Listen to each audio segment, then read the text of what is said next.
నంద్యాల జిల్లా Nandyal sub register ఆఫీసులో నిలిచిన రిజిస్ట్రేషన్లు అధికారుల సెలవుల వెనుక మతలాబేంటి? నంద్యాల సబ్ రిజిస్టర్ కార్యాలయంలో సెలవుల రాజకీయం. 2 నెలలుగా కనిపించని జాయింట్ 1, జాయింట్ 2 అధికారులు. సీనియర్ అసిస్టెంట్ భరోసా సరిపోవడం లేదు. జనం కోస వినేవారే లేరు. ఖాళీ కుర్చీలు, పెండింగ్ ఫైళ్లు. నంద్యాల జిల్లా కేంద్రంలో గత 2 నెలలుగా సబ్ రిజిస్టర్ అధికారుల కుర్చీలు ఖాళీగా దర్శనమిస్తున్నాయి. జాయింట్ 1 మరియు జాయింట్ 2 అధికారులు ఏకకాలంలో లాంగ్ లీవ్ వెళ్లడం వెనుక అసలు కారణమేంటని ప్రజలు ప్రశ్నిస్తున్నారు.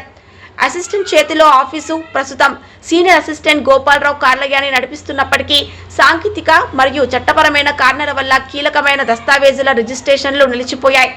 చుట్టూ తిరుగుతున్న జనం, భూముల క్రయ విక్రయాలు, బ్యాంక్ లోన్లు, అత్యవసర డాక్యుమెంట్ల కోసం వస్తున్న సామాన్యులు అధికారుల లేమితో తీవ్ర ఇబ్బందులు పడుతున్నారు.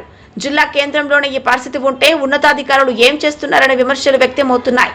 ప్రభుత్వ ఆదాయానికి గండి. రిజిస్ట్రేషన్లు ఆగిపోవడంతో ప్రభుత్వానికి రావాల్సిన ఆదాయం కూడా భారీగా తగ్గుతోంది. ఇప్పటికైనా జిల్లా కలెక్టర్, ఉన్నతాధికారులు స్పందించి రెగ్యులర్ అధికారులను నియమించాలని జనం డిమాండ్ చేస్తున్నారు.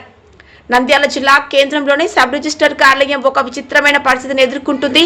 అధికారులు లేరు, ప్రజల ఇబ్బందులకు అంతులేదు.